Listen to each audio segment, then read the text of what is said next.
Chers amis de Radio Courtoisie, heureux de vous retrouver en cette semaine pascale pour ce libre journal avec un invité de marque, un invité qui nous fait l'honneur d'être présent parmi nous après avoir occupé, à raison d'ailleurs, les grandes pages de la presse française. Je veux parler du professeur René Girard qui vient d'être élu à l'Académie française au fauteuil du révérend Père Carré, élu le 17 mars 2005, une élection qu'on peut qualifier de maréchal, si je puis dire, puisqu'il a été élu avec 28 voix sur 32 suffrages exprimés, et il n'a rencontré quasiment, je crois, aucun suffrage négatif. Professeur René Girard, bonjour, merci d'être dans les studios de Radio Courtoisie. Bonjour à vous et merci de m'inviter. Avec nous également, pour parler de l'œuvre du professeur René Girard, une œuvre immense que nous allons essayer de redécouvrir ou de découvrir tout simplement pour beaucoup d'entre nous. Le jeune professeur, lui, Frédéric Lopy, qui est professeur en classe préparatoire, qui est auteur de plusieurs ouvrages, notamment édités aux presses universitaires de France. Et également, Frédéric Lopy, vous êtes co-directeur d'une collection dans cette même maison d'édition au PUF. Oui, bonjour, je m'occupe effectivement en partie de la collection Major. Et alors, nous avons aussi un autre invité, philosophe à sa manière, si je puis dire, philosophe du sourire et de la joie, philosophe du bon vin également.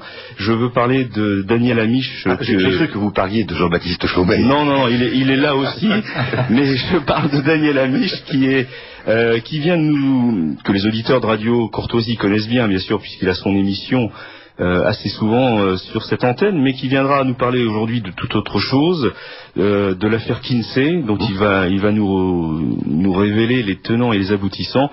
Et puis nous terminons cette émission avec un invité qui lui aime également la musique et la musique impériale, puisque Jean-Baptiste Chaumet, vous êtes le producteur de deux disques consacrés à l'Empire. Tout à fait, je salue les auditeurs de Radio Courtoisie, je vous remercie de m'avoir invité. Je suis là au titre de la maison d'édition à Tribord. Et puis bien sûr, avec nous, Sophie, qui a laissé sa nombreuse famille et son mari, j'espère qu'il ne nous en vaudra pas trop, qui est là avec son sourire et sa voix charmante pour bien faire le lien avec tous nos auditeurs. Professeur René Girard, cette élection à l'Académie française, c'est une élection alors que votre œuvre a mis, si je puis dire, un certain temps à être reconnue en France. Vous êtes parti aux États-Unis, si je ne me trompe pas, en 1947. Vous y avez enseigné le français et puis ou la littérature. Et puis petit à petit, vous vous êtes intéressé, vous avez bifurqué, ou vous êtes orienté vers l'anthropologie. Juste. Et de très nombreux livres signés de votre nom sont parus. Je voudrais juste rappeler notamment Mensonges romantiques et vérité romanesque, La violence et le sacré, Le bouc émissaire, qui est en quelque sorte le titre d'une de vos théories, Shakespeare, Les feux de l'envie. Un livre qui a beaucoup fait parler de lui en France, Je vois Satan tomber comme l'éclair, puis celui par qui le scandale arrive, enfin beaucoup d'ouvrages, et finalement pour arriver à être reconnu par l'Académie française. Nous disions tout à l'heure que c'était une institution qui avait une place importante dans ce pays. Qu'est-ce que cette élection représente pour vous? Eh bien, écoutez, c'est comment dirais-je, c'est la première fois que je fais des rapports amicaux avec l'Est, d'aucune nature. Le bon de l'université américaine, c'est que d'une certaine manière, elle se moque des establishments, où il y a tellement d'institutions que si on n'est pas apprécié par les numéros 1, on est apprécié par les numéros 2, qui sont pas très loin des numéros 1, parce qu'ils espèrent qu'on fera du bruit contre les numéros 1. Il y a au fond une concurrence intellectuelle qui est une bonne chose, enfin qui n'est pas partout présente, mais qui quand même existe un peu et joue un rôle important, je pense, dans le fait qu'il n'y a pas de carcan intellectuel véritable, donc il est permis de dire des choses qui ne plaisent pas à la majorité. Mais est-ce que vous regrettez que l'institution numéro 1 en France, au point de vue intellectuel, ait mis tant de temps à reconnaître votre œuvre? Ça me paraît parfaitement normal. Vous voyez, parce que mon œuvre est d'une telle nature, elle touche à l'anthropologie d'un côté. Alors pendant longtemps, les milieux chrétiens ont l'habitude, depuis à peu près 1850, ou même avant, depuis Voltaire, etc., à voir dans l'anthropologie essentiellement une ennemie. L'anthropologie est là pour déboulonner le christianisme et pour montrer que toute religion est fiction, n'est-ce pas? Par conséquent, il y a un préjugé défavorable le fait que ce préjugé défavorable, dans mon cas, est en train de s'écrouler avant ma mort, est une espèce de miracle inespéré à mon avis. Je crois qu'il est en train de se démolir. Mais par ce préjugé, je vois essentiellement ceci. Si vous voulez, il y a un accord aujourd'hui sur ce qu'on appelle la laïcité, ou en Amérique le secularism, n'est-ce pas, qui est exactement la même chose au fond, c'est pas du tout différent d'ici comme on le répète partout. Et alors cet accord consiste à dire les choses sérieuses sont du côté de la science, et la religion c'est ce qui est opposé à la science, c'est la fantaisie, c'est l'esprit qui s'amuse, mais qui au fond n'a rien à voir avec la vérité sérieuse, n'est-ce pas? À mon avis, moi ce que mon œuvre fait, et je l'ai découvert après coup au fond, mais je pense très fortement, enfin c'est ma foi, mais c'est aussi ma conviction scientifique, que mon œuvre déboulonne complètement cette perspective. Vous voyez, montre qu'il y a une rationalité du religieux à tous les niveaux, et que cette rationalité n'est pas directement saisissable par les méthodes de la philosophie des Lumières et tout ce qui est sorti d'elle, le positivisme, mais qu'elle est malgré tout et très aisément accessible. Donc loin de piger ou de dépasser ou de mépriser les moyens du bord, comme dit Régis Debray dans une attaque contre moi, ce qu'il y a de caractéristique de mon œuvre, c'est que je respecte parfaitement les règles de la recherche moderne, et je crois possible de montrer à un niveau purement anthropologique la supériorité unique du biblique et du chrétien sur les religions archaïques. Alors évidemment, ça c'est très scandaleux. C'est même tellement scandaleux que c'est scandaleux pour les chrétiens eux-mêmes aujourd'hui, pour les chrétiens conformistes, si j'ose dire, n'est-ce pas, qui sont soucieux, d'ailleurs parfois pour des raisons honorables, n'est-ce pas, de maintenir la paix entre l'Église et l'État. Tout à l'heure, vous avez présenté l'anthropologie comme ennemie du christianisme. L'anthropologie telle qu'elle s'est déroulée, elle est ennemie du christianisme parce que ce qu'elle a découvert au fond, je pense qu'elle a l'anthropologie, par anthropologie classique, je dirais ce qui se passe entre 1875 et 1950. Entre Tyler, Fraser, tous ces premiers Anglais, et Lévi-Strauss et le structuralisme. Là, il y a toute une anthropologie qui cherche à comprendre le religieux au fond, et qui tombe sur le sacrifice, qui est essentiellement une anthropologie du sacrifice. Et au centre de ça, bien sûr, il y a Durkheim, à mon avis, qui est le plus grand de tous, et considéré comme ennemi du christianisme, évidemment. Mais en fait, ce que ces gens-là découvrent, c'est que derrière les religions archaïques, il y a un scénario qui est les mythes des religions archaïques. Les mythes des religions archaïques, à mon avis, décrivent la genèse, non pas la nature de l'univers, comme le pensait Auguste Comte, mais la genèse spécifique d'une religion.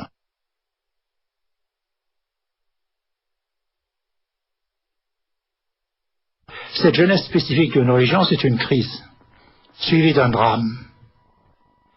Et ce drame, on découvre que la victime est à la fois coupable et divine.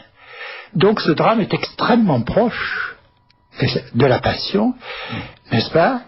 Nous avons une crise, et nous savons qu'elle est historique, dans le cas du judaïque, n'est-ce pas, de des rapports entre la théocratie judaïque de Jérusalem et l'Empire romain, puisque ça va se terminer par la destruction de tout, n'est-ce pas? Et ensuite, nous avons une mort unique, et cette mort a un caractère collectif dans les deux cas. Il y a toujours une foule, il y a toujours... c'est une mort unanime dans le caractère collectif. Et on découvre par la suite que la victime est divine. Donc, d'une certaine manière, cette anthropologie avait raison, à mon sens, de dire les ressemblances extraordinaires entre la mythologie et le scénario, si on veut, qui se retrouve évidemment dans les 4 évangiles, de la même manière qu'on le retrouvera dans des grandes scènes de l'Ancien Testament, comme les chants du serviteur de Yahvé, ou l'histoire de Joseph, ou tout ça. Scénario de crise, victime unique, et cette victime unique devient un objet, un être sacré. Alors, le christianisme a réagi négativement. Il avait raison, bien sûr. Mais il n'a pas vu, à mon avis, les aspects positifs de la chose. Que ce qui était faux dans l'anthropologie classique, c'était sa conclusion, puisqu'il y a ressemblance, c'est la même chose dans les deux cas. N'est-ce pas? Il y a une chose que l'anthropologie classique n'avait pas découvert et qui est absolument capitale, fondamentale, c'est que le sens de cette crise et de sa résolution n'est pas le même dans le cas des religions archaïques et du judaïsme et du christianisme.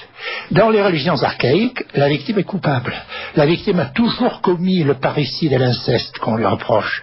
La victime est toujours le roi peinté qui a semé le désordre dans les Bacchantes, alors qu'en réalité, c'est pas lui du tout, de toute évidence. C'est une révolution de la foule, n'est-ce pas? Alors que dès le judaïsme, le sens change. Joseph est innocent, ce sont ses frères qui sont coupables. Job est innocent, c'est son peuple d'un seul coup qui décide de se révolter contre lui.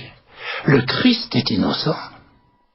Et le Christ résume toutes ces histoires, aussi bien les archaïques que celles de l'Ancien Testament. Et il les résume de façon archi-radicale dans le sens du judaïque, n'est-ce pas, de l'innocence. Et ce qu'il y a d'extraordinaire, c'est que les scènes de la Passion et tout ça nous disent non seulement l'innocence de la victime, mais il nous explique les données du problème. Il nous dit la pierre rejetée par les bâtisseurs est devenue la pierre de fête. Le Christ demande à ses auditeurs, juste avant la Passion, quel est le sens de cette phrase. Personne ne répond. Mais est-ce que nous avons répondu encore? Je pense que la thèse que je présente peut finalement répondre à cette question. Tout le religieux est un, en ce sens que la pierre rejetée par le bâtisseur devient toujours la pierre de fête. Mais toutes les religions archaïques le disent mal. Et finalement disent, ce Dieu est à la fois méchant et bon. Il nous sauve parce qu'il nous fait peur. Il nous a fait mal d'abord, et puis finalement il nous sauve. Et le christianisme nous dit, pas du tout. La victime n'est absolument pas responsable de ce qui se passe. Et le Christ, finalement, accepte de devenir cette même victime dans le savoir complet de tout ce qui se déroule là, de tout ce qui s'est déroulé depuis la fondation du monde, n'est-ce pas, pour faire des cultures. Pour faire des cultures qui ne pouvaient vivre que grâce à des dieux un peu méchants qui punissaient les hommes. Alors que le christianisme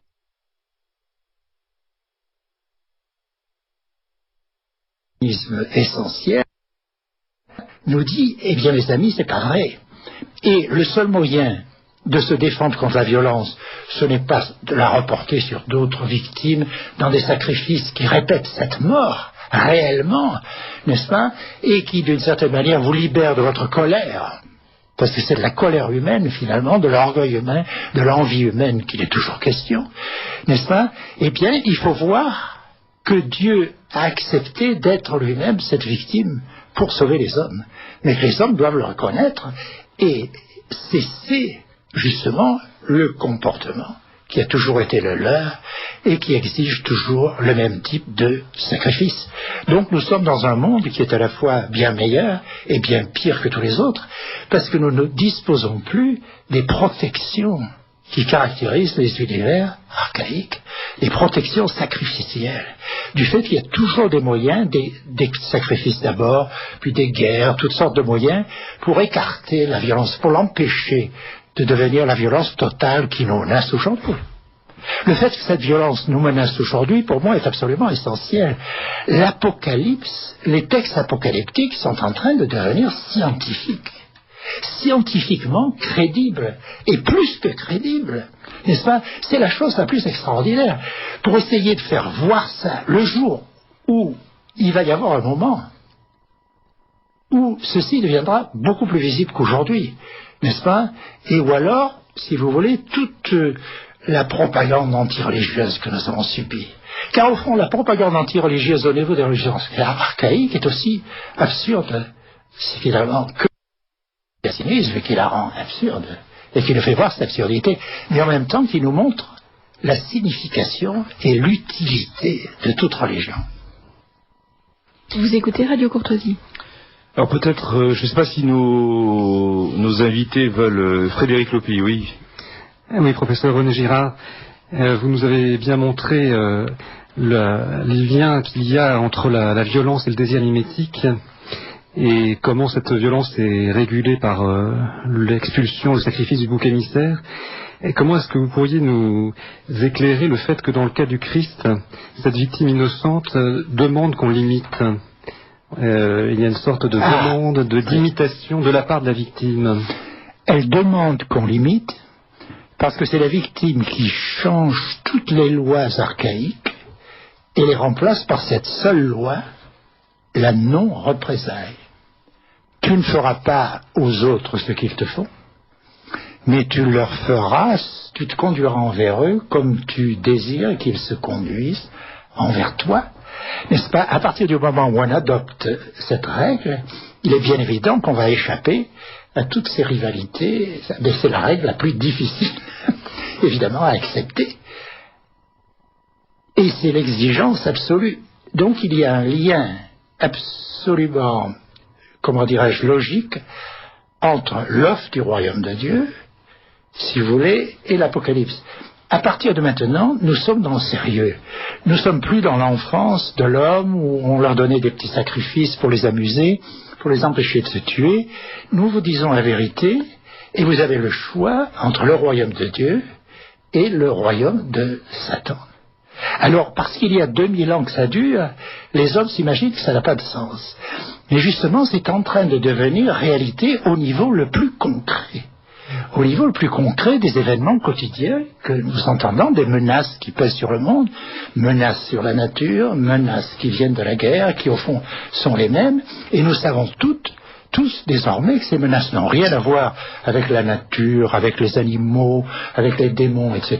Elles viennent de nous-mêmes, de notre comportement, de nos rivalités, de nos désirs mimétiques qui font de nous toujours les rivaux les uns des autres et qui entraînent un type de violence qui grandit sans cesse puisque la technique, n'est-ce pas? Si vous regardez d'ailleurs la logique de ce qui se passe, quelqu'un comme Raymond Aron, dans son livre sur Clausewitz, vous savez, ce livre sur la parole fondamentale de Clausewitz, c'était la guerre continue la politique par d'autres moyens. Il voyait la guerre, si vous voulez, comme ce qu'il appelait la montée aux extrêmes, c'est-à-dire aux extrêmes de la violence. Et cette montée aux extrêmes de la violence, Raymond Aron s'efforce de nous montrer qu'elle est limitée par la politique. Mais en même temps, il a un volume sur l'âge planétaire, c'est-à-dire la violence atomique. Est-ce que la colère humaine va être capable de détruire le monde? Nous savons désormais qu'elle peut le faire. Nous savons désormais que nous avons des terroristes qui sont capables de se tuer eux-mêmes pour tuer des innocents. C'est-à-dire pour qui leur vie même ne compte plus. Par conséquent, moi, ma vie entière est, si vous voulez, encadrée par deux inventions, qui sont l'invention de la bombe atomique d'un côté. Mais l'invention de la bombe atomique n'a pas été terrible aussi longtemps que nous avons eu affaire à des ennemis qui tenaient à survivre. Et tout à coup, aujourd'hui, la grande nouveauté dans ce qui se passe aujourd'hui, c'est pas du tout ceci ou cela, les Américains, les Russes, les musulmans, c'est qu'il y a des gens qui sont prêts à mourir pour détruire, n'est-ce pas? Pour détruire d'autres hommes. Par conséquent, nous sommes dans une nouvelle étape de cette violence absolue. Nous sommes dans une nouvelle étape qui devrait nous éclairer. n'est-ce pas, qui ne devrait pas nous faire nous mettre en colère contre ci ou cela, n'est-ce pas, mais voir ce que peut être la colère des hommes, c'est-à-dire le péché originel, c'est-à-dire le péché, tout simplement. Ça. Professeur René Girard, pardon, vous avez été reconnu par l'établissement français par le biais de l'Académie française. Vous avez employé depuis le début de cette émission plusieurs termes, comme le désir mimétique. Nous avons parlé aussi du bouc émissaire tout à l'heure, des théories qui sont les vôtres. Ce que je vous propose, c'est pour nos auditeurs qui ne connaissent pas ou qui connaissent que peu votre œuvre et votre parcours, pour qu'ils puissent à leur tour vous reconnaître, si je puis dire, à l'imitation de l'Académie française, c'est de faire un petit retour en arrière oui. sur votre parcours. Et notamment, la première question que je voulais vous poser, c'est de savoir pourquoi un homme comme vous, qui après avoir passé son baccalauréat pendant la Seconde Guerre mondiale et puis avoir fait l'école des Chartes, s'est retrouvé enseignant aux États-Unis. Qu'est-ce qui a motivé ce départ de la France? Je crois que c'était dans les années 46-47. 47. Et vous êtes retrouvé enseignant en littérature française aux États-Unis. Oui, je voulais faire normale supérieure. Et je suis allé en Cagne à Lyon, où mon frère était étudiant en médecine. Et j'ai trouvé ça si épouvantable en 41, pendant la guerre, que je suis rentré aussitôt à Avignon. Mon père était chartiste. Mon père était conservateur du musée et de la bibliothèque d'Avignon, et il m'a dit, certainement, tu peux préparer l'école des Chartes à la maison. Ce que j'ai entendu, c'est ce à la maison, qui à l'époque était très important, et j'ai préparé l'école des Chartes, j'ai été admis, et je me suis retrouvé à Paris, avec un Ausweis allemand, qui me permettait de changer de zone. Et là, évidemment, je ne pouvais pas retourner à Avignon à la maison, aussitôt que je l'avais fait dans le cas de Lyon, qui était en zone non occupée. Et c'est grâce à ceci, d'ailleurs, je peux dire que j'ai fait l'école des Chartes. Parce que si les Allemands, c'est grâce aux Allemands que j'ai eu l'école des Chartes, car je trouvais Paris bien plus épouvantable que Lyon à la même époque. Paris occupé, Paris où le peu qu'on connaissait de Paris, c'était autour des bouches de métro. Vous savez, Paris tout noir, Paris obscur. Il y avait très peu d'Allemands, d'ailleurs. On en voyait très peu. Lorsque les Allemands étaient à Paris, généralement, ils se mettaient en civil parce qu'ils avaient peur de la police militaire qui les aurait envoyés sur le front russe. Alors, on voyait très peu d'Allemands, mais Paris, pour quelqu'un qui était du Midi, qui n'avait pas de ressources alimentaires, n'est-ce pas, était assez sinistre, vous voyez. Était assez sinistre sur le plan de la nourriture, tout simplement. Et par conséquent, j'ai fait l'école des Chartes, et je suis heureux de l'avoir faite, mais j'avais aucune envie de devenir artiste dans quelques provinces. J'avais envie de m'évader au fond, n'est-ce pas? Et par l'intermédiaire de la Sorbonne, j'ai eu l'occasion d'avoir un poste d'assistant aux États-Unis. J'ai commencé par enseigner la langue française, que je ne savais pas. C'est en enseignant la langue française que j'ai appris la règle des participes. Oui.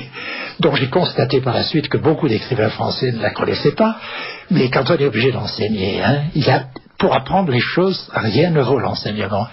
Et puis ensuite, on m'a très vite donné des romans à enseigner, que j'enseignais en traduction anglaise. Et mon anglais était assez rudimentaire à l'époque. Alors je tâchais de me maintenir un peu en avant de mes étudiants, parce que la plupart de ces romans, je ne les ai pas lus.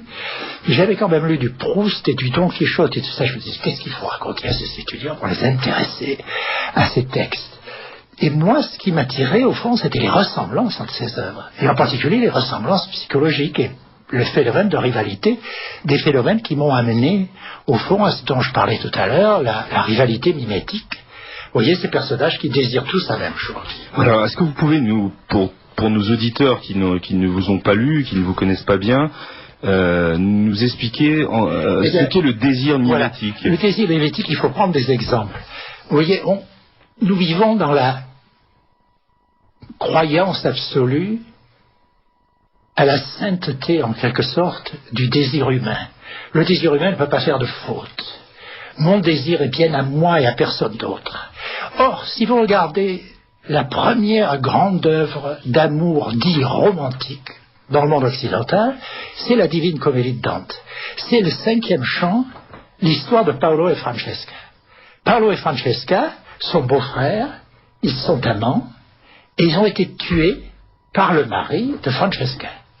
Et alors tout le monde dit que c'est magnifique, ces amants qui sont parfaitement spontanés. En réalité, si vous regardez l'histoire, d'ailleurs il y a un tableau magnifique du jeune Ingres qui montre Francesca embrassant Paolo pour la première fois et laissant tomber un livre. Et c'est en lisant l'histoire de Lancelot et la reine Genièvre, n'est-ce pas, que Paolo et Francesca sont tombés amoureux l'un de l'autre. Ils sont tombés amoureux par le livre. C'est le rôle de la pornographie qui est pour la première fois dénoncé dans ce chant de Dante, qui est une chose extraordinaire. Et Dante est si ébranlé par ceci, parce que c'est tellement contraire à sa propre croyance romantique, qu'il tombe comme mort sur place dans ce 5e chant. Ce qui est étrange, c'est que toute la littérature occidentale, tous les critiques continuent à considérer Paolo et Francesca comme l'œuvre du désir romantique. Lorsque Georges Sand et Chopin vont à Venise, ils se prennent pour Paolo et Francesca. Donc ils imitent. Et parce qu'ils imitent, ils se prennent pour des amants spontanés. Toute cette spontanéité de l'amour, n'est-ce pas, c'est déjà du Hollywood partout. Et c'est ce que vous dit Dante. Et il le dit de façon absolument splendide, tellement splendide, parce que précisément il révèle l'imitation, qu'il donne une impression de spontanéité, qui est justement l'impression de spontanéité du lecteur qui tombe amoureux sous la pression du livre, n'est-ce pas ? Donc loin d'être pour ce livre qu'on est en train de lire là, n'est-ce pas, Dante voit très bien, et il se demande est-ce que je vais être, moi aussi, un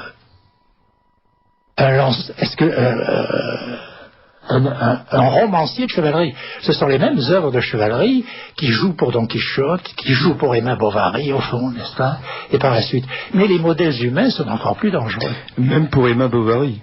Même pour Emma Bovary. Vous savez, Emma Bovary, il y a cette servante dans le couvent où elle est étudiante, elle est élève de secondaire, qui leur apporte des romans à bon marché, qui l'énivrent, n'est-ce pas, et qui vont faire de sa vie ce qu'elle est. Emma Bovary se prend toujours pour l'héroïne de ses romans lorsqu'elle tombe amoureuse de ses amants. Vous écoutez Radio Courtoisie, le libre-journal de Michel Valadier et Philippe Maxence avec l'assistance de Sophie.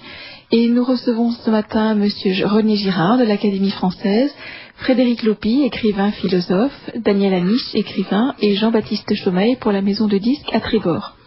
N'oubliez pas, chers auditeurs, que vous pouvez nous adresser vos questions par téléphone au 01 46 51 00 85 ou par télécopie au 01 46 51 21 82. N'oubliez pas également de soutenir Radio Courtoisie en adressant votre cotisation de 40 €, 61 boulevard Murat, 75 016 Paris. Nous avons plusieurs messages d'auditeurs. Ce message a l'intention du professeur Girard. Et vous, que dites-vous de vous-même? Vous prétendez-vous catholique? Un autre message d'un auditeur. Victime et ordre et désordre, puissance et fragilité ne sont-ils pas liés dans tout l'univers? N'est-ce pas là quelque chose de fondamental? Ce sont donc deux questions que vous pose... Je me demande ce que signifie réellement cette expression, se prétendre catholique. On ne se prétend pas catholique, on essaye de pratiquer la religion catholique comme tout le monde. Enfin, comme tout le monde, c'est une façon de parler. Hein. Mon Dieu, quoi. Mais, et effectivement, moi je me considère comme un catholique très moyen, pas bon du tout, mais évidemment... si cet auditeur pense que ma pensée est opposée à la religion catholique, j'aimerais qu'il le dise franchement et qu'il m'explique en quoi. Et sur la deuxième question, donc, je vais peut-être la répéter, victime et violence, ordre et désordre, puissance et fragilité, ne sont-ils pas liés dans tout l'univers? N'est-ce pas là quelque chose de fondamental? Moi, je suis tout à fait d'accord avec cette déclaration qui est très, très belle, mais qui exigerait plus de temps pour des commentaires sérieux que nous en avons. Hein, et au fond, il vaut mieux la laisser telle qu'elle est. Bien, alors nous allons donc continuer la discussion, d'abord par Frédéric Lopi et puis ensuite par Daniel Amiche, qui veulent tous les deux continuer à discuter avec vous, professeur Girard. Professeur Girard, je voudrais me faire un petit peu l'avocat du diable en quelque sorte. Décidément. Décidément. Au sens où on pourrait peut-être considérer que votre pensée met à mal un certain nombre d'idées constitutives de la modernité. Par exemple, l'individu qui se pose lui-même. C'est pas l'avocat du diable. C'est ce que j'allais dire. L'individu qui se pose lui-même. Vous avez effectivement rappelé Paolo Francesca avec la lecture de Lancelot, etc. Ce qui conduit aussi à une contestation de la possibilité de l'innovation, comme vous le montrez dans votre dernier ouvrage. Innovation qui serait tenue pour totalement une sorte de commencement radical, rupture. Et donc on pourrait dire qu'en ce sens, l'idée qu'on trouve chez Althusser, ou chez Bachelard, ou chez Popper, ou chez un certain nombre de penseurs qui insistent beaucoup sur les ruptures, la discontinuité. Les ruptures épistémologiques. Voilà, exactement. Cela ne semble plus crédité véritablement aux yeux de l'analyse mimétique. De la même manière, l'idée d'une rationalité de l'intérêt de l'individu dans une pensée utilitariste ou pragmatiste, tout cela est comme mis à mal par votre... en quelque sorte, vous êtes un penseur anti-moderne. Ou alors, je préférerais qu'on invente des mots comme super moderne, surmoderne, mais ce serait très dangereux et trop dans la ligne de ce qui se fait de nos jours. Je crois que ce qu'il faut voir, c'est que la racine de la modernité, de la vraie modernité, la critique des fausses religions, elle est dans le judéo-christianisme. Nous l'avons pas vu. La philosophie des Lumières dit des choses très très importantes. Le comportement de Voltaire à l'égard de Calas est très supérieur à celui de l'Église catholique du temps. Ça ne prouve rien sur le plan de la vérité absolue, mais ça prouve quelque chose sur le fait que, bien souvent, les gens qui sont installés dans la vérité, même si c'est vraiment la vérité, deviennent très paresseux et sont capables de trahir les idées qu'ils professent eux-mêmes. N'est-ce pas que les choses sont très très compliquées, qu'on ne peut pas juger les hommes, qu'on ne peut en fait juger que les idées, n'est-ce pas, et que la racine de ce qu'il y a de meilleur dans la modernité et des véritables innovations, à mon avis, sont dans les œuvres du passé. Par exemple, il me semble que la psychologie que j'ai essayé d'esquisser à toute vitesse, parce que nous n'avons pas beaucoup de temps, de Paolo et Francesca, est très supérieure à toutes les psychologies amoureuses, que les grands romanciers de notre monde sont ceux qui réussissent à faire la même chose. Vous voyez, par exemple, il me semble que dans le meilleur de Proust, il vous montre que son admiration pour la Berma, etc., ne vient pas de lui-même, et est détruit par le spectacle réel qu'il voit, puis est restauré paradoxalement par quelques mots de ce vieil imbécile qui est le vieux diplomate Norpois, qui parle avec respect de la Berma, c'est-à-dire de Sarah Bernhardt, et que tout ce qui se passe dans son esprit à ce moment-là, qui est très difficile à définir d'ailleurs, est lié à l'autre, n'est-ce pas, et est bringué dans des complexités avec l'autre qui ne l'empêchent pas de chercher réellement la vérité et malgré tout de l'exprimer de façon extraordinairement, en disant toutes ces erreurs successives dans le roman, ces erreurs qui sont analogues aux nôtres. Et par conséquent, je crois que la source de l'innovation est toujours dans la tradition. Et que la tradition est riche d'innovations qui ne sont pas encore vues, que nous avons négligées précisément parce que nous avons simplifié toutes sortes de choses. Et peut-être nous ne pouvions pas faire autrement. Vous voyez, je crois qu'il ne faut pas mettre en accusation aucune période de l'histoire. N'est-ce pas que les malentendus sont très importants en ce qui nous occupe, mais peuvent être dissipés intellectuellement, de façon, dirais-je, presque mathématique. Vous voyez, par des schémas qui seront de plus en plus complexes, mais qui malgré tout sont déchiffrables par l'intelligence ordinaire. Vous voyez, les malentendus au sujet du passé, et au sujet des œuvres du passé. La façon, par exemple, dont nous lisons aujourd'hui les évangiles à partir du XIXe siècle. Même pas des grands réactionnaires gigantesques comme Joseph de Maistre, qui est le premier il faut lui rendre hommage ici, à découvrir la vraie signification de substitution du sacrifice pour la fureur. Et l'essai de Joseph de Maistre sur le sacrifice est une chose immense qu'on ne trouve pas en librairie. Donc nous sommes une société de censure, parce que c'est une immense découverte d'une œuvre de langue française qu'on ne trouve pas en librairie aujourd'hui en l'an 2005, n'est-ce pas, parce qu'elle est trop grande pour nous, et nous l'accuserions d'être fasciste, cela, alors que le fascisme et le nazisme étaient absolument incapables de comprendre quoi que ce soit à la problématique de Joseph de Maistre. Daniel Ami, vous vouliez intervenir tout à l'heure. Là, je suis aux anges parce qu'on entend des choses formidables. Bon, évidemment, ça me change de mon émission, n'est-ce pas? C'est ça que vous essayez de me dire. Ouais, je veux revenir sur ce que le professeur Girard appelle l'attitude mimétique. Parce que si on veut essayer d'appliquer ce que vous dites au domaine de la sociologie, de la psychologie comportementale ou de la criminologie, on arrive à un concept qui cette fois-ci est plus simple, plus évident et beaucoup qui est celui de la conduite d'imitation. On s'aperçoit, et c'est pour ça que je reviens toujours comme d'habitude, M. Seguin, à mon piquet d'origine, on le voit que dans beaucoup de délits criminels ou de délits sexuels, c'est une conduite d'imitation qui a mu la personne qui le fait.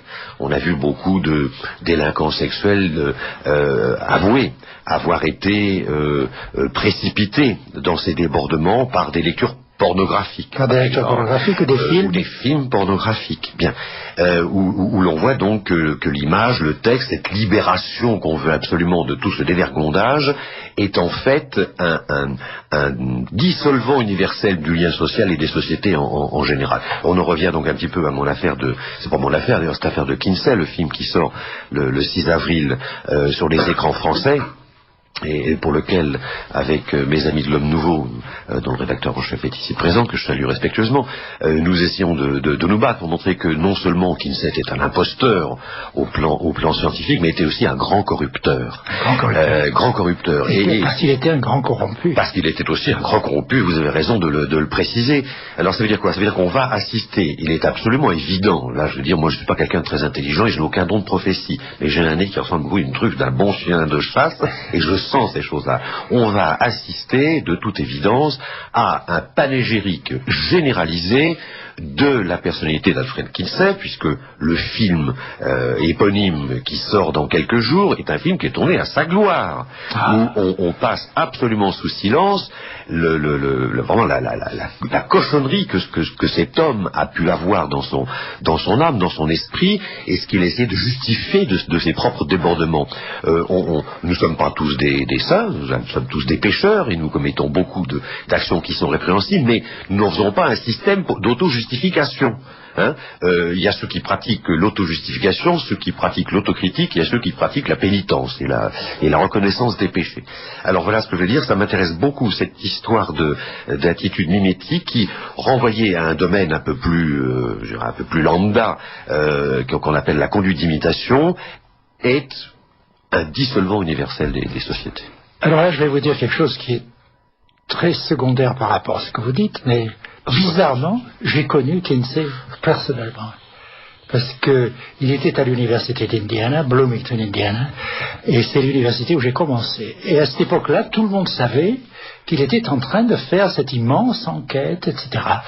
Et c'était un type plutôt insignifiant. Enfin, sur le plan, vous voyez, social, discours, etc., pas intéressant, quoi. Il y avait pas, c'était pas un bon conférencier, c'était le chercheur au niveau le plus tatillon, minuscule, sans intérêt au fond.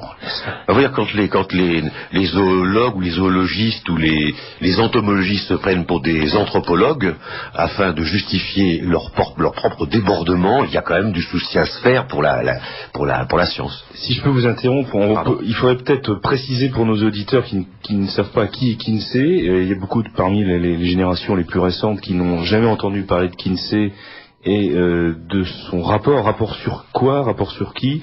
Est-ce que vous pouvez préciser en deux mots, Daniel Ami, puis ensuite on reviendra Alfred Kinsey donc est mort dans les dernières lueurs, est né dans les dernières lueurs du 19e siècle en fait. Je crois qu'il est né en 1894, quelque chose comme ça.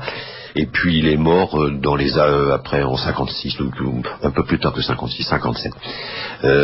C'était alors vraiment il n'a pas eu de chance évidemment. Et ça c'est aussi un thèse. Il faut quand même trouver toujours des excuses, si on peut essayer de trouver des excuses à ces gens-là. Mais bon, il est né dans une famille de méthodistes. Alors les méthodistes américains, à la fin du 19e siècle, au début du 20e siècle, et même jusqu'à la fin du 20e siècle, même peut-être encore au début du 21e siècle, c'est des gens quand même un petit peu étroits, extrêmement ce qu'on appelle les puritains au sens le plus négatif des choses. C'est-à-dire pour les garçons de la famille, c'était interdit de fumer, de boire, de danser, chanter uniquement les hymnes, et de sortir d'aller dans des soirées avec des jeunes filles et tout, ce qui est toujours à peu près, quand c'est surveillé, c'est à peu près naturel quand même, ça fait partie des choses humaines. Bien.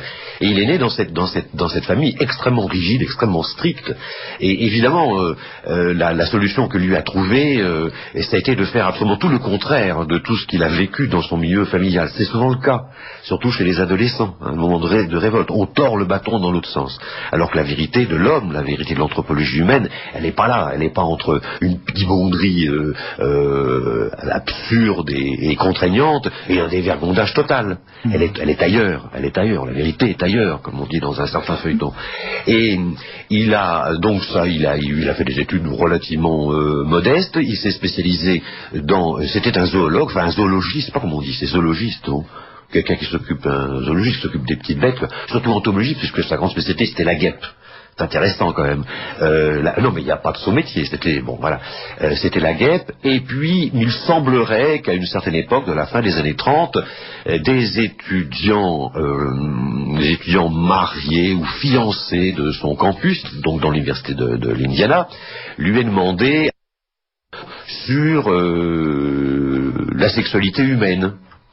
Et évidemment, tout ce qu'il avait appris sur les guêpes était quand même le fond, le socle et la justification intellectuelle Alors il a fait ce cours-là, qui a été reproduit une seconde année, repoussé d'une année par le président de l'université, qui était un monsieur célibataire qui vivait chez sa maman.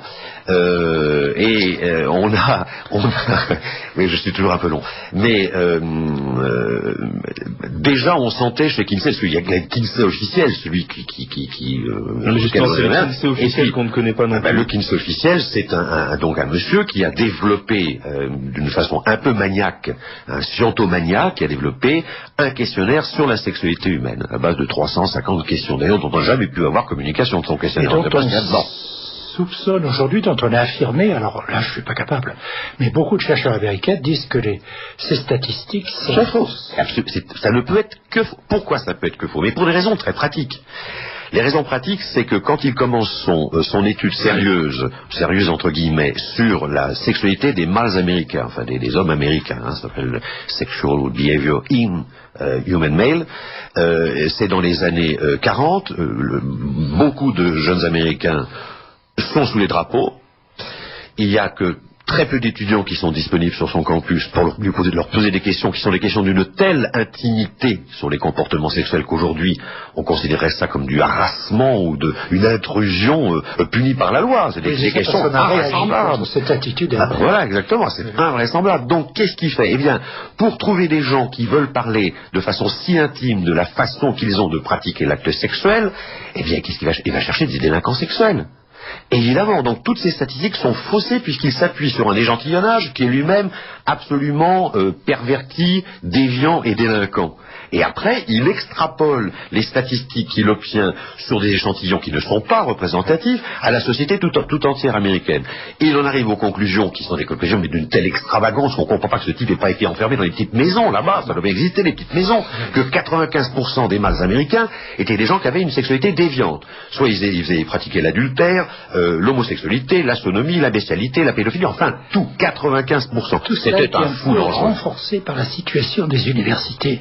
Parce que des universités comme celle de l'Indiana s'étaient énormément développées avec la guerre, etc., et étaient devenues des refuges justement pour les victimes de cette éducation dont vous avez parlé au début, de gens comme Kinsey lui-même, donc il trouvait pas mal d'âmes sœurs, si j'ose dire, dans l'université elle-même. J'y ai fait une petite allusion tout à l'heure, mais voilà, c'est sûr. Mais il faut le dire carrément, voilà. Oui, parce que c'est vrai. Vous écoutez Radio Courtoisie. Alors Daniel Amiche, bon, Kinsey, que visiblement vous avez pris en grippe, dont vous nous rappelez... Non, mais je ne me sens pas en grippe. Kinsey mais en quoi cela nous concerne-t-il aujourd'hui? Parce que Kinsey, visiblement, ça date de la fin des années 40. Kinsey, c'est la révolution sexuelle. Voilà, oui, c'est celui qui lance la révolution sexuelle. Pourquoi on ne se l'indique pas que vous mettez-vous à parler parce qu'un film sort le 6 avril, un film réalisé par monsieur Bill Condon, c'est O-N-D-O-N, bien. Avec évidemment, je précise bien parce que bon, qui n'est pas loin c'est un peu télégraphié tout ça, qui n'est pas loin de participer, de partager les mœurs, des mœurs d'Alfred Kinsey, qui n'était pas du tout bon, c'était un monsieur qui était un pédomane, enfin faut quand même le dire, sadomasochiste. Moi j'ai d'autres plaisirs dans la vie que ça. Bon, il en est mort d'ailleurs, parce qu'il est mort d'une maladie qu'il s'est lui-même un peu infligée par ses...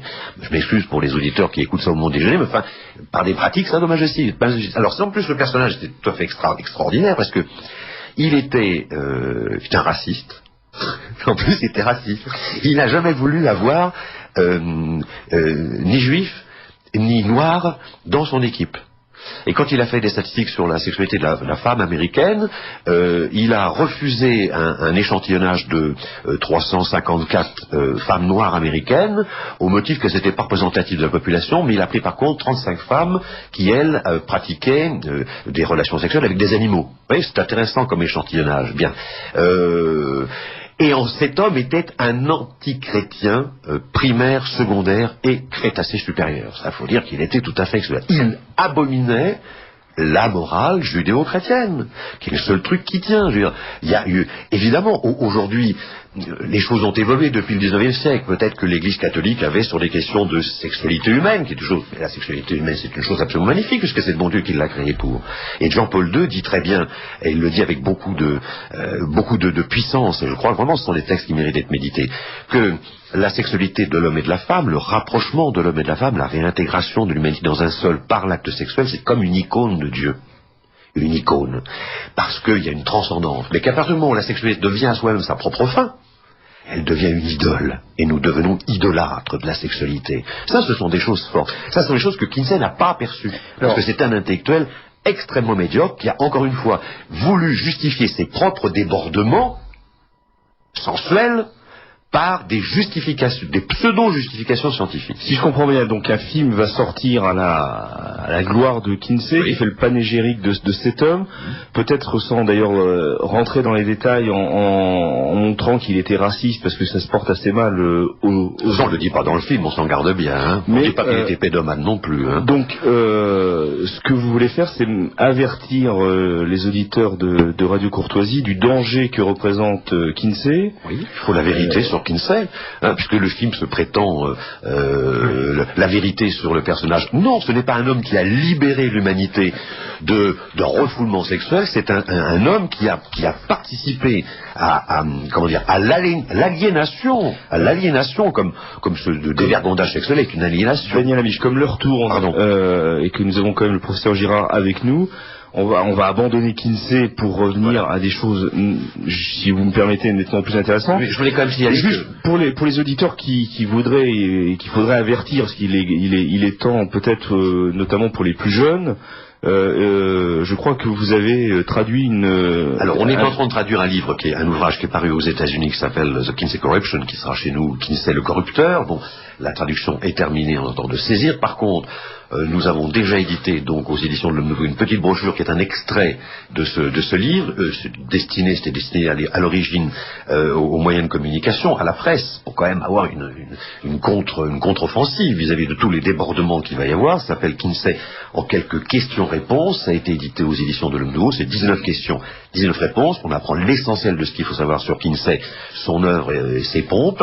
C'est disponible aux éditions de l'Homme Nouveau moyennant 4 €, ce qui n'est pas très très cher, je veux dire, on envoie ça franco, et puis donc on commence à écrire un certain nombre d'articles et de dossiers sur Kinsey dans l'Homme Nouveau, qui est un bimensuel catholique, qui a été créé au moment où le professeur Girard partait aux États-Unis. Donc si vous pouvez juste nous donner les... On peut avoir, donc il suffit d'écrire à l'Homme Nouveau, 10 2x5 rue Rosenwald, 10 2x5 rue Rosenwald, 75 015 Paris, 75 015 Paris, et puis on pourra, ceux qui le souhaiteront, envoyer les 3 prochains numéros, les 3 prochaines livraisons du journal. C'est une affaire importante. Et pour la brochure proprement dit? La brochure, pareil, 10 rue Rosenwald, 75 015 Paris, on envoie un chèque de 4 € et on reçoit cette brochure qui est fort intéressante. Et vous avez un numéro de téléphone? Oui, on peut téléphoner également au 01 53 68 99 77, 01 53 68 99 77. Professeur René Girard, nous avons très rapidement parlé du désir mimétique. Comment est-ce que vous êtes passé à cette théorie du désir mimétique, à la deuxième grande théorie qui vous fait connaître, celle du bouc émissaire?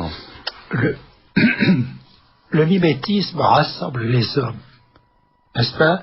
Il les rassemble d'abord sur l'objet. Et lorsque les hommes commencent à se battre, il est bien évident que l'objet peut disparaître. Il peut être déchiré, lacéré, etc.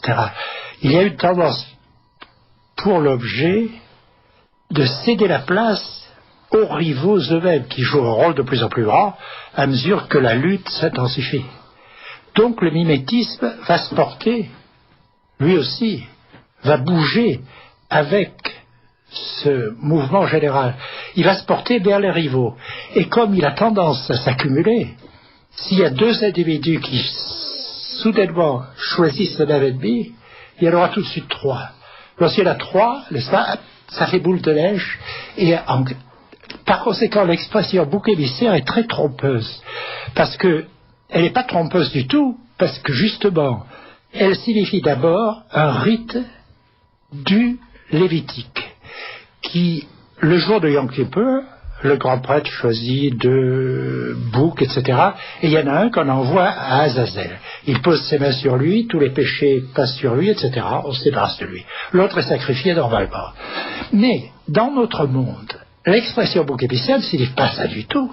L'expression bouc émissaire signifie qu'on choisit quelqu'un au hasard comme coupable dans une foule.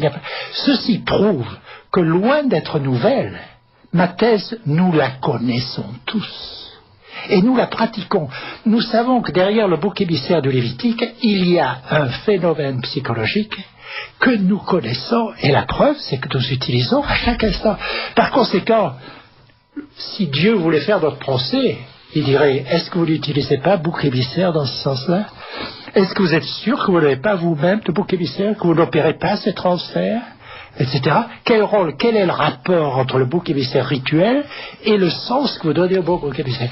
Mais lorsqu'on essaye de faire comprendre ça, c'est très très difficile. Il est très difficile d'obtenir des résultats. Alors moi ce que je dis, c'est je prends le mot bouc émissaire dans son second sens, au sens vulgaire, moderne. Alors les théologiens disent tout de suite, ça n'a pas d'intérêt, le seul bouc émissaire intéressant, c'est celui du Lévitique, parce qu'il est dans le texte. Vous voyez ce que je veux dire? Alors évidemment, nous ne parlons pas du tout la même langue, nous ne parlons pas du tout des mêmes phénomènes.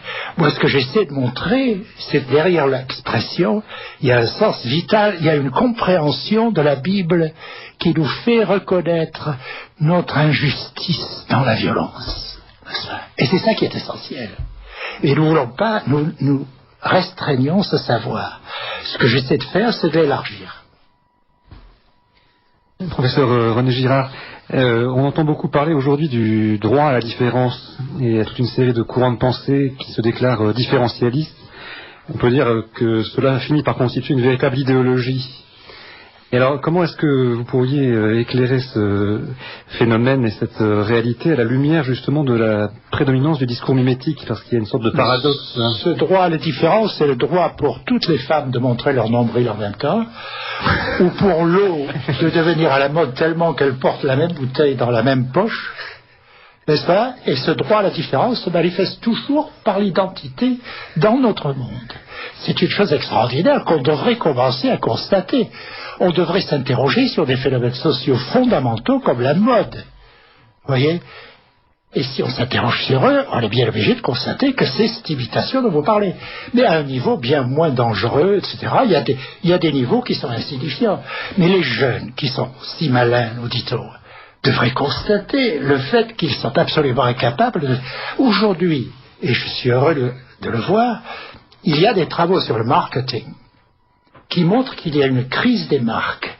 Pendant des années, tout a été basé sur la marque. Vous savez, Louis Vuitton, qui est très spécial, etc. Mais aujourd'hui, il y a eu une crise des marques. Pourquoi?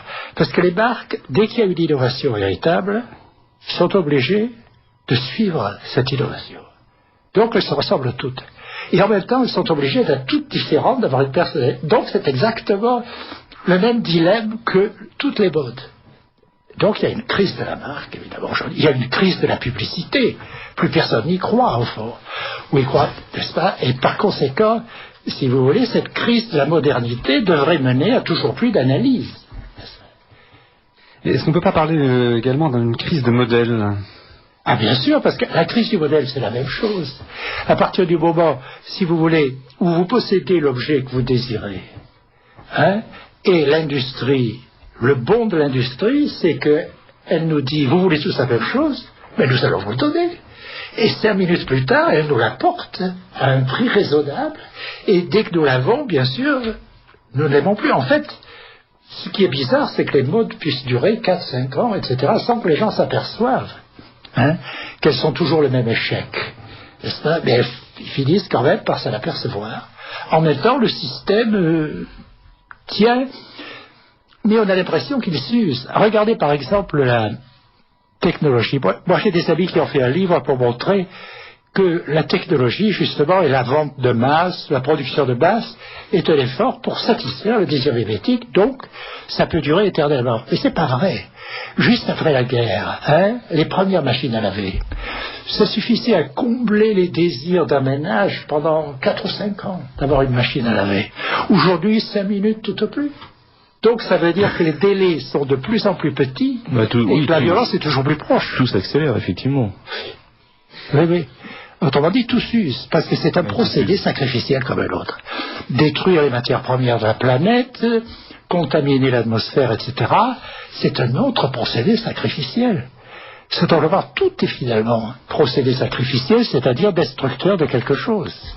N'est-ce pas? En particulier notre consommation. Dans une société qui a pourtant perdu toute notion du rite, enfin du rite et du rituel. Toute notion du rite. Et en même temps, c'est notre seul rite. La consommation est un phénomène, est le dernier phénomène rituel.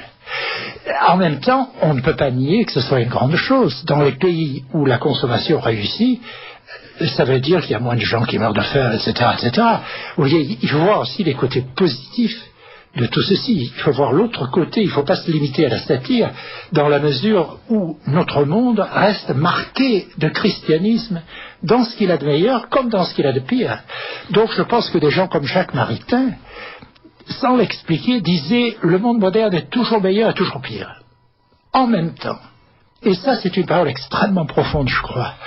Parce qu'il n'y a pas de doute qu'il y a moins de souffrance dans notre univers. Le fait que nous ayons inventé l'hôpital, parce que nous sommes chrétiens, l'hôpital, c'est la maison de Dieu, n'est-ce pas? C'est une invention chrétienne. Toutes les grandes inventions humanitaires sont des inventions chrétiennes, n'est-ce pas? Alors évidemment, elles sont plus ou moins, le moment arrive où elles sont détournées, si vous voulez, au profit des rivalités mimétiques. Notre monde est donc extrêmement complexe. Il n'est pas condamnable immédiatement, n'est-ce pas? Un peu de satire n'est pas mauvais de temps en temps. Quand même, oui. C'est le bon côté de Radio Courtoisie aussi. Oui. Vous écoutez Radio Courtoisie, le libre journal de Michel Valadier et Philippe Maxence avec l'assistance de Sophie.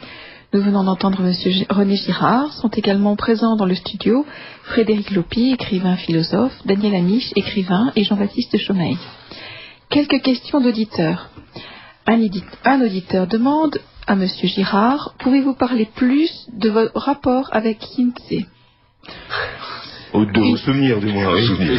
Ah, vous savez, mes rapports avec Kinsey sont à peu près... Je lui ai parlé une fois dans la cafétéria. J'ai pris un café avec lui. Il m'a interrogé sur le fait que je venais de France, etc.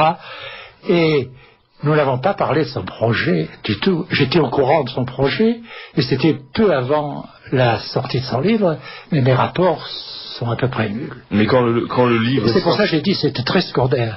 Quand le livre est sorti, vous en avez vu quand même enfin, quand le rapport Kinsey a été publié... Écoutez, ce côté statistique m'a toujours paru très superficiel et sans intérêt. Je n'ai jamais lu, je dois avouer, le rapport Kinsey. J'ai lu des extraits de presse sur le rapport Kinsey. La presse initiale était très mixte, comme on dit en anglais. Hein. Il y avait des gens favorables, mais il y avait des gens défavorables. Évidemment, on en a plus parlé que dans un livre de recherche ordinaire à cause du sujet. Bien sûr. Mais est-ce que vous avez vu des répercussions de ce rapport sur vos propres étudiants? Est-ce que ça a changé leur... À mon avis, non. Mais ça fait partie quand même de métamorphose de la culture américaine, qui est la même que la nôtre.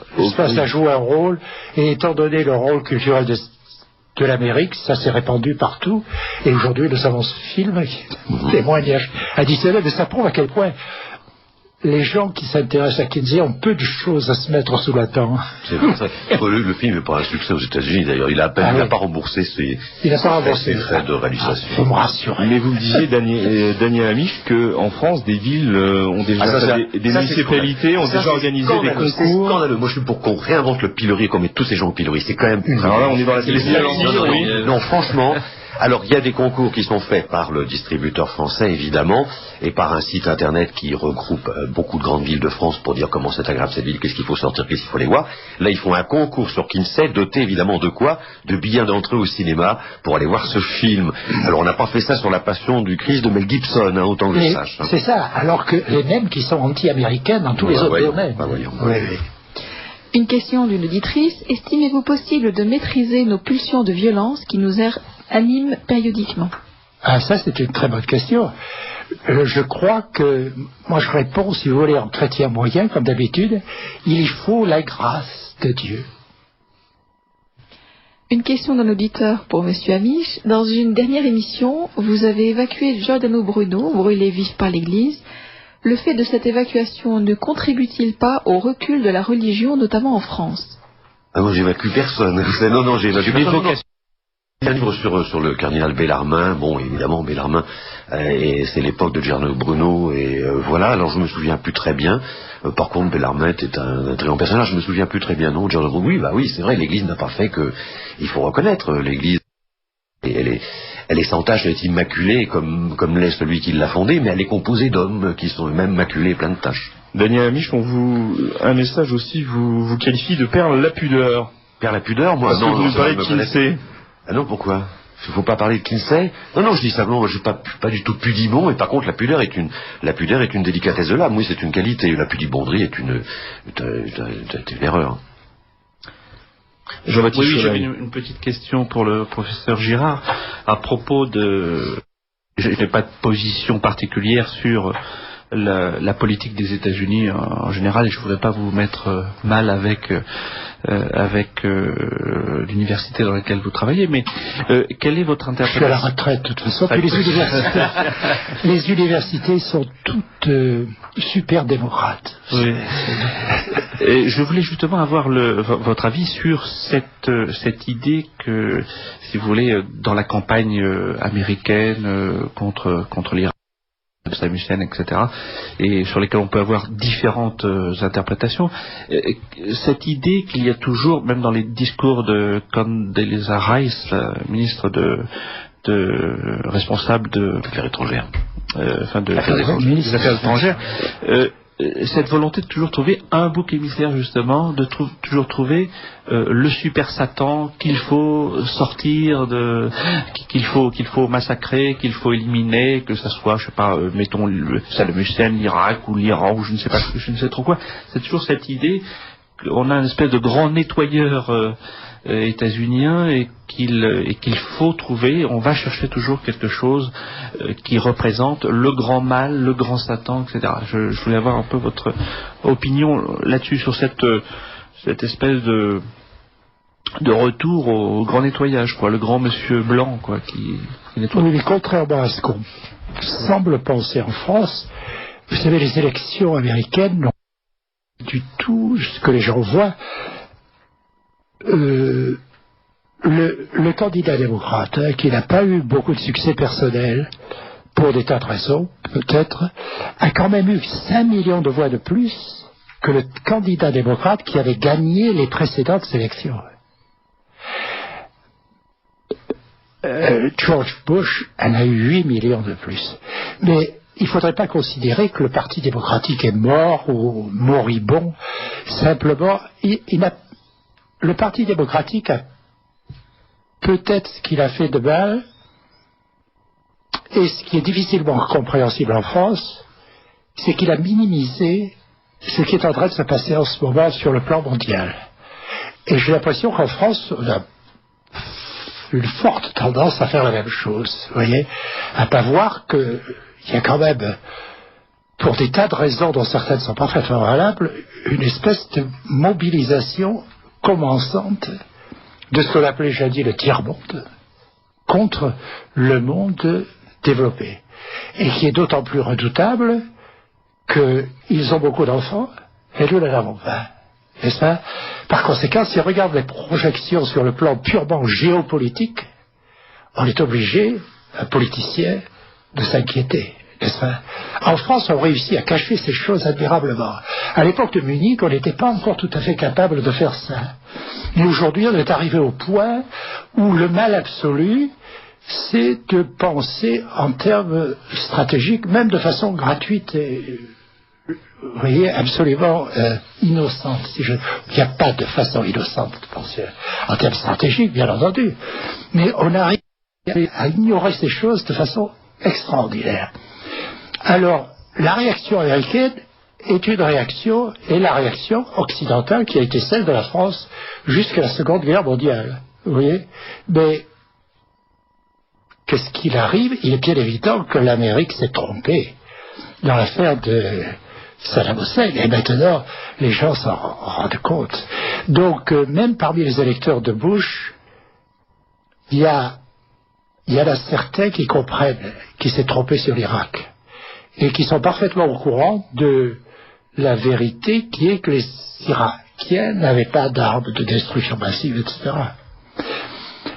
En même temps, il y a beaucoup de gens aussi en Amérique qui sont totalement ignorants des affaires étrangères, qui ne veulent rien voir parce qu'ils pensent qu'ils sont toujours trompés et qui s'imaginent que les Irakiens sont responsables de ce qui s'est passé dans les tours de New York. Et les deux sont possibles. L'Amérique, c'est un continent, c'est gigantesque. Mais dans la région de San Francisco, par exemple, vous avez 73% des gens qui ont voté pour le candidat démocrate. Républicain, là. Vous avez d'autres régions où 73% ou 75% ont voté. Ça veut dire qu'il y a des différences politiques aux États-Unis beaucoup plus fortes que chez nous. Nous croyons tous différents les uns les autres, les Américains sont tous semblables. C'est pas vrai du tout. Les régions sont différentes. Il y a des régions qui votent pour des raisons qui n'ont rien à voir avec celles d'autres régions. On voit très très mal la diversité américaine d'ici, n'est-ce pas? Et on comprend très mal en particulier ces États du milieu qui ont voté pour Bush et qui souvent sont contre les intellectuels européens. Et les intellectuels européens, la dernière force, si l'on peut dire, de la France, c'est que les Français représentent ceci. Mais ce sont les intellectuels que vous satirisez vous-même, n'est-ce pas? C'est très net qu'il y a une espèce de réaction de rejet. Et la France, si vous regardez par exemple les films de Hollywood depuis 1930, c'est incroyable le rôle que Paris joue. Et d'ailleurs, c'est magnifique, mais toutes les comédies américaines des années 30 et 40, il y en a la moitié qui se passe à Paris, etc. Paris a joué d'une popularité. Et puis ces derniers temps, c'était très important dans les universités, parce que pensez que les déconstructeurs, on dit que la France n'a pas d'influence intellectuelle, mais le mot déconstruction a passé dans la langue journalistique américaine. Et ça s'était jamais produit qu'un mot philosophique. C'est un mot allemand pour commencer, hein. Mais, vous voyez, alors là, il y a une réaction de rejet du peuple américain. Il serait incapable de l'expliquer, de l'exprimer, mais il dit, ces intellectuels, au fond, veulent nous détruire. N'est-ce pas? Ce type d'intelligence est terriblement destructeur. Et ça s'exprime de façon très naïve, très brutal peut-être parfois, mais en fait la plupart des fondamentalistes ne sont pas du tout ce qu'on représente. Ce sont de très braves gens qui ont une théologie extrêmement naïve et rudimentaire, n'est-ce pas, et qui voudraient qu'on les laisse un peu tranquilles avec un peu moins de pornographie, un peu moins de violence dans les écoles pour leurs enfants, c'est tout. Alors les républicains ont réussi pour la première fois à les faire voter. Enfin, ils essaient depuis pas mal de temps et réussissent un peu. Mais en fait, leur situation, ils se considèrent comme floués. Et ils le sont. La vérité, c'est que l'administration Bush n'est pas du tout cette administration fondamentaliste qu'on vous représente en France. C'est une administration qui, politiquement, se sert du fondamentalisme pour arriver au pouvoir, imposer une politique républicaine qui est une politique de droite, centre-droit, n'est-ce pas, mais qui n'est pas la politique que voudraient les fondamentalistes. Les fondamentalistes voudraient croire possible qu'on peut revenir à l'isolationnisme et à la pureté de la révolution protestante américaine au XVIIe siècle. Voilà ce qu'ils voudraient. Ce qui n'a aucun rapport avec la réalité, bien sûr, mais ce qui est parfaitement innocent, qui n'a aucun rapport avec ce dont nous les accusons. Aucun rapport. Vous écoutez Radio Courtoisie. Un message d'un auditeur qui ne manque pas de sel. Un film sur Kinsey d'un certain Condon qui sort le 6 avril. Vous êtes sûr qu'il ne sort pas le 1er avril? Alors ça, c'est pas vraiment une question, mais c'est une bonne remarque. Moi, je voudrais revenir à la France, professeur Girard, et vous poser à la France et à vous, en fait, vous poser deux petites questions pour quasiment terminer, avant que on dise un mot quand même des éditions Tribord. Est-ce que l'exécution du roi Louis XVI peut représenter une figure de bouc émissaire? Certainement. Ça, c'est la première question. Écoutez, cette première question, je pense que Saint-Just lui-même voyait les choses ainsi. Lorsqu'il expliquait que la mort du roi était nécessaire à la fondation de la République. Je crois que c'est chez Saint-Just, il y a des choses très profondes, n'est-ce pas, sur le sens de la fondation. Vous voyez, qui rejoignent la profondeur de Shakespeare dans Jules César, où Shakespeare voit dans le meurtre de Jules César la fondation de l'Empire romain. N'est-ce pas, très proche.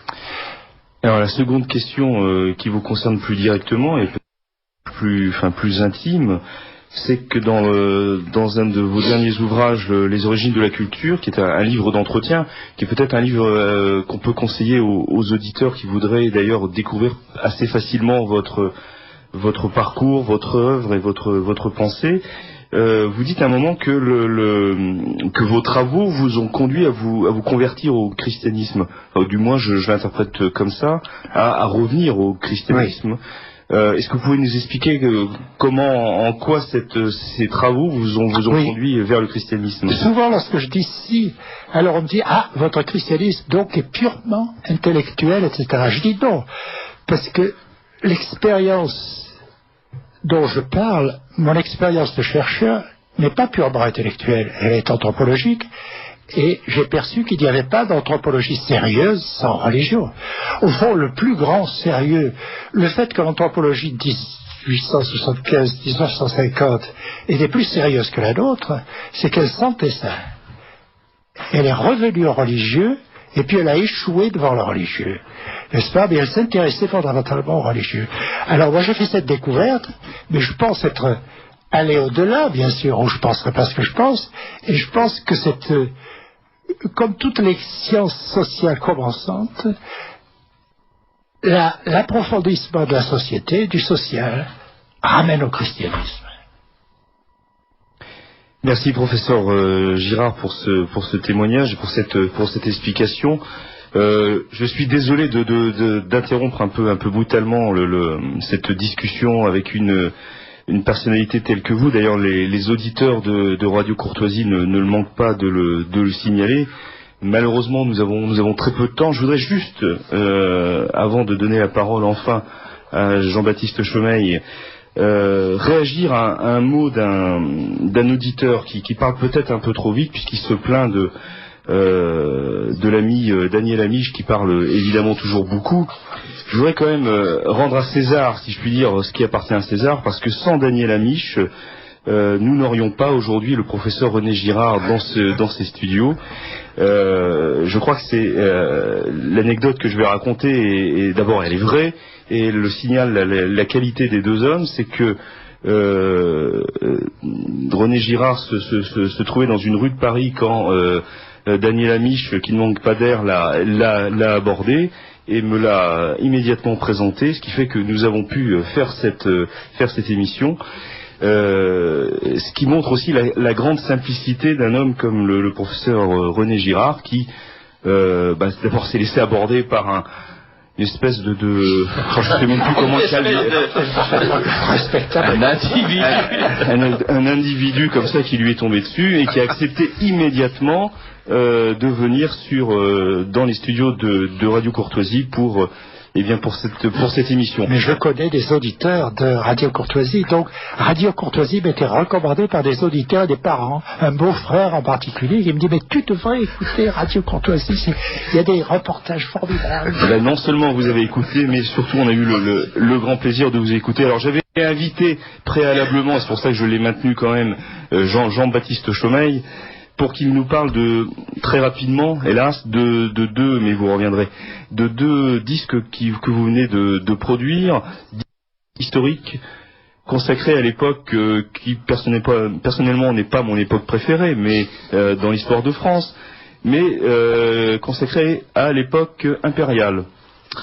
Oui, tout à fait. D'abord, j'étais vraiment sous le charme des exposés du professeur Girard. Je trouvais ça formidable, effectivement. Je me demande un petit peu ce que vient faire Napoléon dans cette histoire.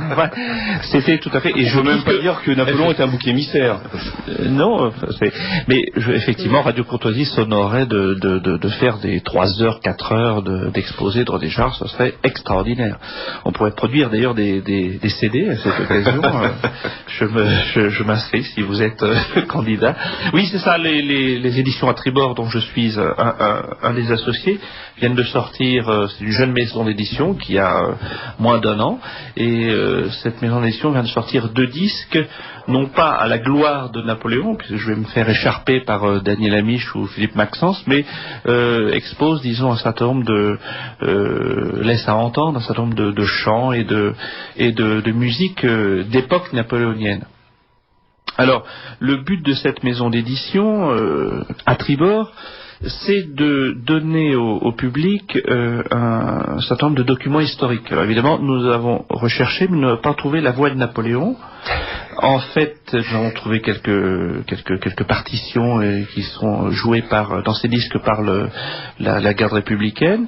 Il y a 2 volumes, l'un qui s'intitule Écho de l'épopée impériale, qui est un choix de musique civile et militaire du consulat du Premier et du Second Empire, et le 2e volume s'intitule Napoléon et la garde impériale, et c'est une sorte d'évocation historique soutenue par des chants de cette époque, ainsi que des musiques civiles et militaires aussi. Alors 2 volumes, Écho de l'épopée impériale et Napoléon et la garde impériale, que l'on peut commander à l'adresse d'Atribord, qui se trouve 44 rue Monge dans le 5e arrondissement de Paris. C'est une adresse postale, donc centre lettres, centre LET 191 44 rue Monge dans le 5e arrondissement.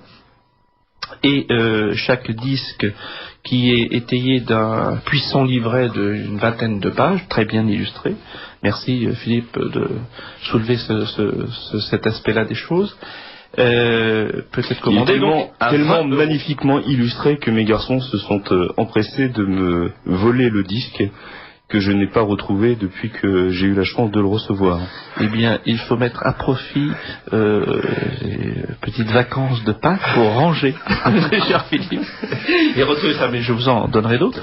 Donc, chaque disque est accompagné d'un livret d'une 20aine de pages qui donne à la fois le texte qui est lu, dans le cas de Napoléon la garde impériale, et les explications sur les musiques. Donc chaque CD est en vente à 20 €, plus 4 € de port. On peut le trouver dans des librairies ou dans des On le trouve dans des librairies. Oui, on le trouve dans des librairies, dans les bonnes librairies. 10 rue Rosenwald, chez oui, notamment librairie de 27 avenue Duquesne, par les 7e, sans doute au Procure aussi, au Procure. Voilà, oui, au Procure, oui, ça on trouve partout. Il y en a à librairie Guettier, puisque nous sommes dans le 16e arrondissement. Voilà. Et donc dans toutes les bonnes librairies, les librairies Le Livre chez vous, qui est une librairie de livres historiques. Voilà, on peut en passer peut-être un petit morceau aussi. Voilà, on pourra peut-être finir sur cet extrême musical. Avant, je voulais juste peut-être essayer de faire un lien avec René Girard. Est-ce que Napoléon, finalement, il n'y a pas le désir mimétique chez Napoléon, enfin l'imitation des rois de France et cette concurrence qui s'est installée? Oui, alors cette concurrence est particulièrement visible dans les écrits sur la vie militaire suscitée par Napoléon. On ne se rend pas compte que le grand manuel de stratégie qui a dominé le monde moderne, celui de Clausewitz, a été conçu après la destruction de la Prusse à Nainjour, à la bataille d'Iéna en 1806, et c'est un manuel sur la guerre totale, au fond. C'est l'invention de la guerre totale, de la guerre de partisans, de la guerre populaire, n'est-ce pas, cet élargissement de la guerre dont la Révolution et l'Empire sont responsables, au fond, n'est-ce pas? Simplement, je voulais dire que comme notre ami Jean-Baptiste Chaumain me fera l'amitié de venir dans mon émission du 13 avril, donc nous pourrons encore parler des émissions à tribord pour que vous ne soyez pas trop merci. Sur les dernières minutes au professeur Girard. Ah, bien sûr. Est-ce que vous voulez dire justement un dernier mot pour conclure cette émission? Un dernier mot sur mon travail, je ne sais pas trop quel. C'est toujours un exercice difficile. Écoutez, j'ai été très heureux de participer à cette discussion avec vous tous, et j'espère qu'il sera possible de la renouveler, parce que je pense qu'aujourd'hui, on a besoin de parler franchement, et surtout de rompre avec la pensée politiquement correcte. D'ailleurs, l'expression elle-même montre qu'on vit dans la répétition, n'est-ce pas, et le poncif, la convention la plus extraordinaire.